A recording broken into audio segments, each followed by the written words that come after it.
आइए आज हम लोग बिहार बोर्ड में पूछे गए कुछ ऑब्जेक्टिव को देखते हैं। और ये सारे ऑब्जेक्टिव बार बार बिहार बोर्ड में पूछा जाता है। तो इसलिए इन सारे ऑब्जेक्टिव को आप लोग एग्जाम में जाने से पहले 3-4 बार देख लीजिएगा, ताकि आने वाले एग्जाम में आपको एक अच्छा अंक प्राप्त हो सके। तो इसलिए इन सारे क्वेश्चंस को यानी कि इन सारे ऑब्जेक्टिव को अच्छी तरह से याद कर लीजिएगा और इनको अच्छी तरह से समझने का प्रयास कीजिएगा। तो चलिए शुरुआत करते हैं पहले प्रश्न से। तो पहला प्रश्न देखिए, कहता है कि ऐसे तत्व जो इलेक्ट्रॉन त्याग कर धनात्मक आयन बनाते हैं तो वह क्या कहलाता है? तो वह धातु कहलाता है। यानी कि एक का ऑप्शन नंबर बी सही होगा। तो त्यागना का मतलब क्या हुआ? त्यागना का मतलब हुआ किसी को दे देना। तो कौन आदमी देता है? धनिक आदमी ने किसी को देता है। तो धातु धनिक होता है, इसलिए धातु किसी को इलेक्ट्रॉन दे देता है, यानी कि एक का ऑप्शन नंबर बी सही होगा। तो समझ गए। दूसरा क्वेश्चन देखिए, तो दूसरा क्वेश्चन कहता है कि लोहा पर जिंक लेपित करने की क्रिया को क्या कहते हैं? तो दो का ऑप्शन नंबर सी सही होगा, गैल्वेनीकरण। और गैल्वेनीकरण को इंग्लिश में गैल्वेनाइजेशन भी कहते हैं, और गैल्वेनीकरण को हिंदी में हम लोग यसदलेपन भी कहते हैं। तो इन तीनों बातों की याद रखिएगा कि लोहा पर जिंक लेपित करने की क्रिया यदि ऑप्शन में यसदलेपन भी दिया रहे तो उसमें भी टिक मारिएगा। इसके बाद गैल्वेनाइजेशन भी दिया रहे तो उसमें भी टिक मारिएगा। और यहाँ पर गैल्वेनीकरण में है तो इसमें भी टिक मारेंगे, यानी कि दो का ऑप्शन नंबर सी से होगा। इसी भाषा को यानी कि गैल्वेनीकरण को तीन तरह से बोल सकता है: यसदलेपन, गैल्वेनाइजेशन और गैल्वेनीकरण। तीनों का मतलब सेम ही है, एक ही है तीनों का मतलब। तो आइए अगला देखिए, अगला कहता है कि निम्न में कौन सा संयोजी यौगिक है? तो 3 का ऑप्शन नंबर सी से होगा, यानी कि CH4। और CH4 को क्या पढ़ते हैं? मीथेन। तो मीथेन जो है ना, एक सहसंयोजी यौगिक है। क्यों है? क्योंकि यह अधातुओं के मिलने से बना है। तो समझ गए इसके बारे में। आइए देखिए, कहता है कि आभूषण बनाने वाला सोना होता है तो 22 कैरेट का। और यदि यहाँ क्वेश्चन पूछा जाता है कि शुद्ध सोना कितने कैरेट का होता है तो आप मारते 24 कैरेट का। तो 4 का ऑप्शन नंबर सी से होगा, आभूषण बनाने वाले सोना का उपयोग होता है 22 कैरेट का। आइए अगले प्रश्न की ओर चलते हैं। तो अगला प्रश्न कहता है कि ताम्र एवं टीन के मिश्र धातु को कहते हैं, यानी कि ताम्र का मतलब हुआ तांबा, एवं टीन के मिश्र धातु को क्या कहते हैं? तो उसे कहते हैं कांसा, यानी कि 6 का ऑप्शन नंबर ए से होगा। अगला देखिए, अगला कहता है कि प्लास्टर ऑफ पेरिस का रासायनिक सूत्र होता है। तो प्लास्टर ऑफ पेरिस का रासायनिक सूत्र होता है CaSO4 हाफ H2O। और प्लास्टर ऑफ पेरिस का उपयोग हम लोग कहाँ करते हैं? खिलौनों के सामान में और सजावटी के सामान में इसका उपयोग किया जाता है। देखिए अगला कहता है कि अम्ल और क्षार आपस में अभिक्रिया करके क्या बनाता है? तो जब अम्ल और क्षार आपस में मिलते हैं यानी कि अभिक्रिया करते हैं तो लवण का निर्माण करते हैं। 8 का ऑप्शन नंबर सी से होगा। अगला देखिए, अगला कहता है कि श्वसन के अंतिम उत्पाद है, यानी कि श्वसन के बाद हम लोग को क्या क्या प्राप्त होता है? तो जब हम लोग ऑक्सीजन लेते हैं तो इसके बाद कार्बन डाइऑक्साइड छोड़ते हैं और ऊर्जा मिलता है, यानी कि 9 का ऑप्शन नंबर बी सही होगा। दांत का सबसे ऊपरी परत होता है इनामेल, यानी कि 10 का ऑप्शन नंबर बी सही होगा। अगला देखिए, कहता है कि मानव आहार नाल का सबसे लंबा भाग है तो छोटी आंत, 11 का ऑप्शन नंबर बी सही होगा। देखिए अगला कहता है कि परागकण निम्न में किसके अंदर बनते हैं? तो वह परागकोश के अंदर बनते हैं। तो 12 का ऑप्शन नंबर ए सही होगा, परागकोश परागकण के अंदर बनते हैं। तो समझ गए। अगला देखिए, अगला कहता है कि चालनी नलिकाएं पाई जाती है, तो चालनी नलिकाएं पाई जाती है फ्लोएम में, यानी कि 13 का ऑप्शन नंबर सी सही होगा। अगला देखिए, अगला कहता है कि आरबीसी यानी कि रेड ब्लड सेल की अवधि होती है तो 120 दिन। आरबीसी का फुल फॉर्म क्या होता है? Red blood cell. तो 14 का ऑप्शन नंबर ए सही होगा, यानी कि 120 दिन। तो समझ गए। अगला देखिए, अगला कहता है कि मानव शरीर की सबसे लंबी कोशिका है तो वह है न्यूरॉन। और तंत्रिका तंत्र की इकाई को हम लोग क्या कहते हैं? न्यूरॉन। तो समझ गए, 15 का ऑप्शन नंबर सी सही होगा। अगला देखिए, अगला कहता है कि अंडाणु निषेचित होता है तो वह होता है फेलोपियन नलिका में, यानी कि 16 का ऑप्शन नंबर डी से होगा। इन सारे क्वेश्चंस को याद करते चलिए ताकि आपको एक अच्छा अंक प्राप्त हो सके, क्योंकि इन्हीं में से कोई ना कोई प्रश्न आपको बोर्ड में देखने को मिलेगा और इसी तरह से पूछा जाता है। और यह क्वेश्चन पूछा गया है 2021। 17 का देखिए, तो कहता है कि 1 माइक्रो एम्पियर बराबर होता है। तो 17 का ऑप्शन नंबर ए से होगा, यानी कि 10⁻³ के बराबर होता है। तो अगला देखिए, कहता है कि डीजल का उपयोग होता है तो भारी वाहनों में भी करते हैं, रेल के इंजन में भी करते हैं और विद्युत उत्पादन में भी डीजल का उपयोग करते हैं। तो 18 का ऑप्शन नंबर डी से होगा, इनमें सभी। अगला देखिए, अगला कहता है कि सौर सेल सौर ऊर्जा को रूपांतरित करते हैं। तो सौर सेल सौर ऊर्जा को रूपांतरित करते हैं विद्युत ऊर्जा में। 19 का ऑप्शन नंबर डी सही होगा। यानी अगला देखिए, अगला कहता है कि सोना की परमाणु संख्या है। तो सोना की परमाणु संख्या होती है 79, यानी कि 20 का ऑप्शन नंबर सी से होगा। तो समझ गए। 21 का देखिए, कहता है कि निम्न में कौन ऑक्सीकरण की क्रिया नहीं है? तो ऑक्सीकरण की क्रिया का मतलब क्या हुआ? जब किसी पदार्थ में ऑक्सीजन जुटेगा तो उसे हम लोग ऑक्सीकरण की क्रिया कहेंगे। तो दहन में ऑक्सीजन होता है, श्वसन में भी ऑक्सीजन लेते हैं, भोजन के पचना में भी। और इसके बाद 21 का ऑप्शन नंबर डी सही होगा, यानी कि अवक्षेपण। अवक्षेपण जो है ऑक्सीकरण की क्रिया नहीं है, तो 21 का ऑप्शन नंबर डी सही होगा। अगला देखिए, अगला कहता है कि ऑक्सीजन की संयोजकता है, तो 22 का ऑप्शन नंबर सी सही होगा। तो समझ गए। आइए अगला देखिए, अगला कहता है कि अम्लीय वर्षा के जल का पीएच मान होना चाहिए, तो 23 का ऑप्शन नंबर बी सही होगा, यानी कि 5.6 से कम। जब वर्षा के जल का पीएच मान 5.6 से कम हो जाता है तो ऐसे वर्षा को हम लोग अम्लीय वर्षा कहते हैं। तो समझ गए इसके बारे में। तो 23 का ऑप्शन नंबर बी सही होगा। तो अगले प्रश्न की ओर चलते हैं हम। अगला देखिए, अगला कहता है कि चींटी के डंक में कौन सा अम्ल पाया जाता है, तो 24 का ऑप्शन नंबर सी से होगा, मेथनोइक अम्ल चींटी के डंक में पाया जाता है। और यहाँ पे फॉर्मिक अम्ल भी दिया रहे तो उसमें भी टिक मारेंगे। और फॉर्मिक अम्ल और मेथनोइक अम्ल का दोनों का मतलब एक ही है, दोनों सेम ही बात है। चाहे फॉर्मिक अम्ल दिया रहे या मेथनोइक अम्ल दिया रहे तो मार सकते हैं उसमें टिक, यानी कि 24 का ऑप्शन नंबर सी से होगा। तो समझ गए। अगला देखिए, अगला कहता है कि वनस्पति तेलों में होती है तो लंबी असंतृप्त हाइड्रोकार्बन की श्रृंखलाएं, यानी कि 25 का ऑप्शन नंबर बी सही होगा। तो समझते चलिए, लिखते चलिए। अगला देखिए, अगला कहता है कि ब्यूटेन के कितने समावयवी संभव है, तो ब्यूटेन के 2 समावयवी संभव है, यानी कि 26 का ऑप्शन नंबर बी सही होगा। आइए अगले प्रश्न की ओर चलते हैं। तो अगला प्रश्न कहता है कि मेंडलीव के आवर्त नियम में तत्व का वर्गीकरण का आधार क्या है, तो परमाणु द्रव्यमान था। और आवर्त सारणी का खोज किसने किया था, तो मेंडलीव ने ही किया था, यानी कि 27 का ऑप्शन नंबर डी सही होगा। और आधुनिक आवर्त सारणी का खोज किसने किया था, तो हेनरी मोसले ने आधुनिक आवर्त सारणी का खोज किया था। और आधुनिक आवर्त सारणी का वर्गीकरण का आधार क्या है, तो परमाणु संख्या। जब मेंडलीव के पूछे, यानी कि मेंडलीव के आवर्त नियम के बारे में पूछे, तो वह परमाणु द्रव्यमान पर आधारित है। और जब पूछ दे कि हेनरी मोसले में तत्व का वर्गीकरण का आधार क्या है, तो परमाणु संख्या। और ये सारे क्वेश्चंस कई बार एग्जाम में पूछा गया है। अगर विश्वास नहीं होता है तो क्वेश्चंस बैंक उठा के देख लीजिए। तो इन सारे क्वेश्चंस को आप लोग देखिएगा। अगला देखिए, अगला कहता है कि अमोनिया के अणु में नाइट्रोजन एवं हाइड्रोजन के परमाणु की संख्या का अनुपात क्या है, तो 28 का ऑप्शन नंबर डी सही होगा, यानी कि 1:3। यहाँ पर जो सी देख रहे हो, सी इसका ऑप्शन नंबर सही नहीं है। तो 28 का ऑप्शन नंबर डी सही होगा, 1:3। तो समझ गए इसके बारे में। चलिए अगले प्रश्न की। अगला देखिए, अगला कहता है कि निम्न में कौन कमरे के तापक्रम पर द्रव है, तो एथेनॉल है, यानी कि 29 का ऑप्शन नंबर सी से होगा।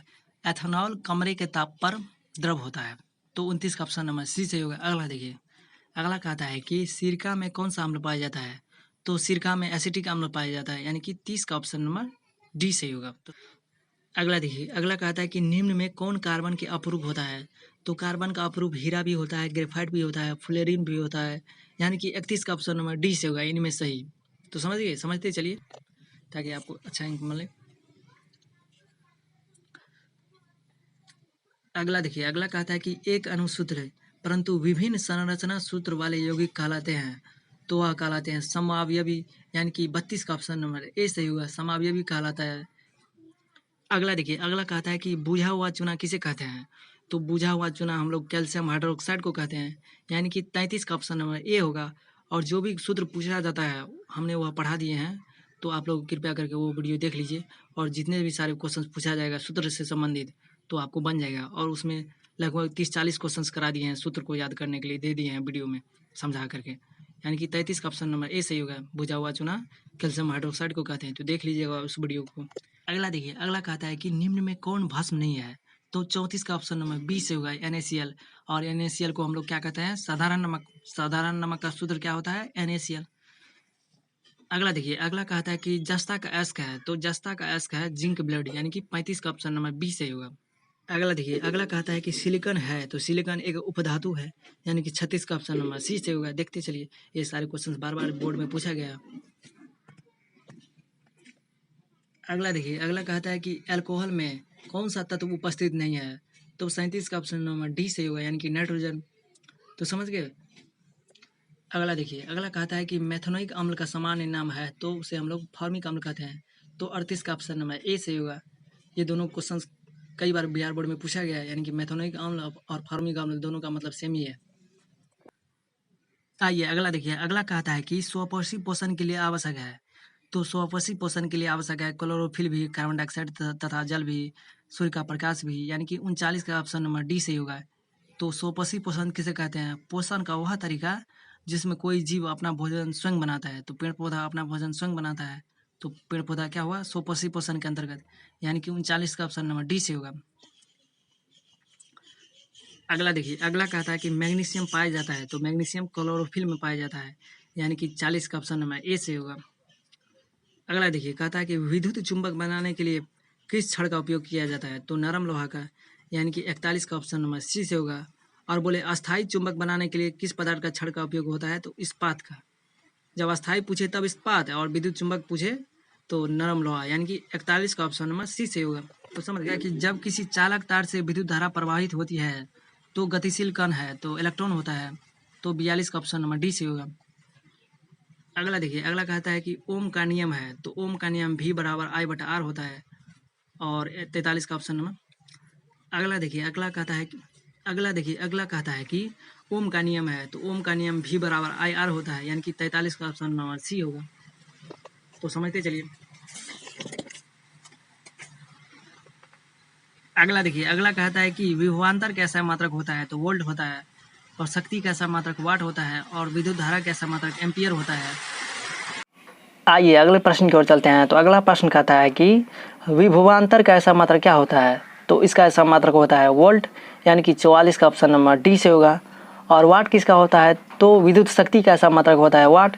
इसके बाद उष्मा या ऊर्जा का ऐसा मात्रक होता है जूल। और विद्युत धारा का ऐसा मात्रक होता है एम्पियर। तो समझ गए, 44 का ऑप्शन नंबर यहाँ पर सही होगा, डी से वोल्ट होगा। आइए अगले प्रश्न की ओर चलते हैं। तो अगला प्रश्न कहता है कि आमीटर का प्रतिरोध होता है, तो आमीटर का प्रतिरोध होता है बहुत छोटा, यानी कि 45 का ऑप्शन नंबर सी से होगा। और आमीटर के बारे में यह भी क्वेश्चन पूछ सकता है कि आमीटर को परिपथ में कैसे जोड़ते हैं? तो श्रेणी क्रम में। और एक आदर्श आमीटर का प्रतिरोध कितना होता है? तो 0 होता है। तो समझ गए। और आमीटर का ऐसा मतलब क्या होता है? तो ओम होता है। इन सारे क्वेश्चंस आमीटर से पूछ सकता है और पूछा गया है, तो इसलिए आप लोग इन सारे क्वेश्चंस को देखते जाइए। अगला देखिए, अगला कहता है कि विद्युत बल्ब का फिलामेंट में निम्न में किस धातु का बना होता है? तो वह होता है टंगस्टन का, यानी कि विद्युत बल्ब के फिलामेंट टंगस्टन का बना होता है। तो 46 का ऑप्शन नंबर डी से होगा। तो समझ। अगला देखिए, अगला कहता है कि रिओस्टेट का उद्देश्य क्या है? तो 47 का ऑप्शन नंबर सी से होगा, यानी कि धारा का परिमाण में वृद्धि या कमी के लिए रिओस्टेट का उपयोग किया जाता है। तो समझिए। अगला देखिए, अगला कहता है कि विद्युत आवेश का ऐसा मात्रक क्या होता है? तो विद्युत आवेश का ऐसा मात्रक होता है कूलम्ब। और प्रतिरोध का ऐसा मात्रक होता है ओम। और विभवांतर का ऐसा मात्रक होता है वोल्ट या विभव का। ऊर्जा या उष्मा का ऐसा मात्रक होता है जूल। तो समझ गए, 48 का ऑप्शन नंबर डी। अगला देखिए, अगला कहता है कि दाढ़ी बनाने के लिए कौन सा दर्पण प्रयुक्त होता है? तो 49 का ऑप्शन नंबर सी से होगा, यानी कि अवतल। और अवतल दर्पण का उपयोग हम लोग गाड़ी में हेडलाइट के रूप में भी करते हैं। तो 49 का ऑप्शन नंबर सी से होगा। तो अगला देखिए, अगला कहता है कि श्वेत प्रकाश स्वर्ण क्रम में किस रंग की विचलन अधिक होता है? यानी कि श्वेत प्रकाश में कौन सा रंग का विचलन जो है ना अधिक होता है? तो 50 का ऑप्शन नंबर डी से होगा, बैगनी। अगला देखिए, अगला कहता है कि समतल दर्पण की फोकस दूरी होती है। तो 51 का ऑप्शन नंबर ए सही होगा, यानी कि अनंत होती है। समतल दर्पण की फोकस दूरी अनंत होती है। तो समझ गए। आइए अगला देखिए, अगला कहता है कि अवतल दर्पण के सामने वस्तु को कहाँ रखा जाए ताकि प्रतिबिंब उल्टा, वास्तविक और समान आकार का बने? तो वस्तु को जब हम लोग वक्रता केंद्र पर रखेंगे तब हमें प्रतिबिंब उल्टा, वास्तविक और समान आकार के बनेगा। तो 52 का ऑप्शन नंबर सी से होगा। तो समझ गए। अगला देखिए, अगला कहता है कि तारे के टिमटिमाने का कारण क्या है? तो वायुमंडलीय अपवर्तन। तो 53 का ऑप्शन नंबर सी से होगा। तो समझ गए, समझते। अगला देखिए, अगला कहता है कि मानव नेत्र के लिए दृष्टि का स्थायित्व होता है। तो 54 का ऑप्शन नंबर बी से होगा, यानी कि 1/16 सेकेंड। तो समझ गए, समझते चलिए। अगला देखिए, अगला कहता है कि उत्तल दर्पण से बना काल्पनिक प्रतिबिंब होता है। तो 55 का ऑप्शन नंबर सी से होगा, यानी कि सीधा एवं हरासी। तो 55 का ऑप्शन नंबर सी सही है। तो समझ गए। देखिए, अगला कहता है कि अवतल लेंस का आवर्धन बराबर होता है। तो 56 का ऑप्शन नंबर ए सही होगा, यानी कि V/U अवतल लेंस के आवर्धन का सूत्र होता है। 56 का ऑप्शन नंबर ए सही होगा। अगला देखिए, अगला कहता है कि निम्नलिखित में कौन सा संवहन ऊतक है? तो फ्लोएम और जाइलम दोनों संवहनीय ऊतक है, यानी कि 57 का ऑप्शन नंबर बी एवं सी दोनों होगा। अगला देखिए, अगला कहता है कि प्रोटोजोआ उत्सर्जित पदार्थों का निष्कासन कैसे करता है? तो वह विसरण के द्वारा करता है। 58 का ऑप्शन नंबर बी सही होगा। अगला देखिए, अगला कहता है कि मनुष्य की सबसे बड़ी ग्रंथि है तो यकृत, जिसे हम लोग लीवर भी कहते हैं इंग्लिश में, यानी कि 59 का ऑप्शन नंबर डी सही होगा। अगला देखिए, अगला कहता है कि शरीर का संतुलन बनाए रखता है तो वह होता है सेरिब्रम, तो 60 का ऑप्शन नंबर डी सही होगा। अगला देखिए, अगला कहता है कि किशोरावस्था में होने वाले शारीरिक परिवर्तन का कारण है तो 61 का ऑप्शन नंबर डी सही होगा, यानी कि ए एवं बी दोनों। एस्ट्रोजन भी उसका कारण है और टेस्टोस्टेरोन के कारण भी शारीरिक परिवर्तन होता है, तो 61 का ऑप्शन नंबर डी सही होगा। तो समझ गए। अगला देखिए, अगला कहता है कि मानव हृदय में कितने कोष्ठ होते हैं तो मानव हृदय का कोष्ठ होता है 4, तो समझ गए। 62 का ऑप्शन नंबर बी सही होगा। अगला देखिए, अगला कहता है रक्त क्या है तो रक्त एक उत्तक है, यानी कि 63 का ऑप्शन नंबर ए सही होगा। यह एक तरल संयोजित उत्तक होता है, तो 63 का ऑप्शन नंबर ए सही होगा। अगला देखिए, अगला कहता है कि जिन शब्द किसने प्रस्तुत किया तो जिन शब्द के प्रस्तुतकर्ता थे जोहानसन, यानी कि 64 का ऑप्शन नंबर सी होगा। जोहानसन जिन शब्द को दिया, तो समझ गए। अगला देखिए, कहता है कि तेलीय कागज होता है तो तेलीय कागज पारभाषक होता है, तो पारभाषक का मतलब क्या हुआ, थोड़ा थोड़ा दिखाई देना। जब कागज पे तेल लगा देते हैं तो थोड़ा थोड़ा दिखाई देता है, तो 65 का ऑप्शन नंबर सी सही होगा। अगला कहता है कि लेंस द्वारा उत्पन्न आवर्धन का ऐसा मात्रक, तो आवर्धन का ऐसा मात्रक नहीं होता है, यानी कि मात्रक विहीन होता है, तो 66 का ऑप्शन नंबर डी सही होगा। में अगला देखिए, अगला कहता है कि प्रकाश की चाल विभिन्न माध्यमों में भिन्न भिन्न होती है, तो 67 का ऑप्शन नंबर बी सही होगा, यानी कि प्रकाश की चाल अलग अलग माध्यम में अलग अलग होती है, तो समझ गए। अगला देखिए, अगला कहता है कि वायु में प्रकाश की चाल निर्वात की अपेक्षा कम होती है, तो 68 का ऑप्शन नंबर ए सही होगा। अगला देखिए, कहता है कि लेंस में मुख्य फोकस की संख्या होती है, तो लेंस में मुख्य फोकस की संख्या होती है 2, यानी कि 69 का ऑप्शन नंबर बी सही होगा।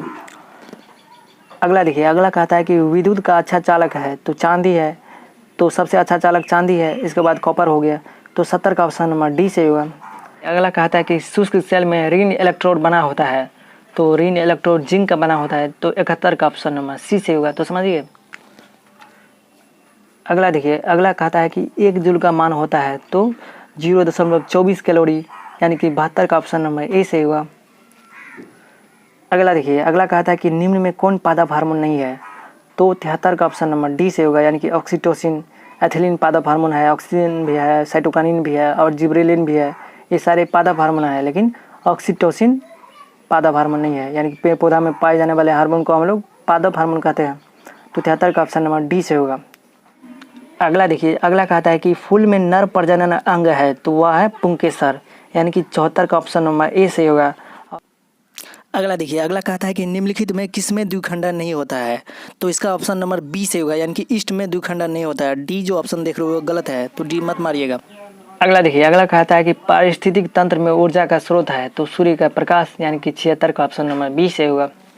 अगला देखिए, अगला कहता है कि निम्न में किसे आनुवांशिकी का पिता कहा जाता है, तो ग्रेगर जॉन मेंडल को, यानी कि 77 का ऑप्शन नंबर बी से होगा। अगला देखिए, अगला कहता है कि हरे पौधे कहलाते हैं तो 78 का ऑप्शन नंबर ए से होगा, यानी कि उत्पादन करता है ना हरे पौधे, तो 78 का ऑप्शन नंबर ए से होगा।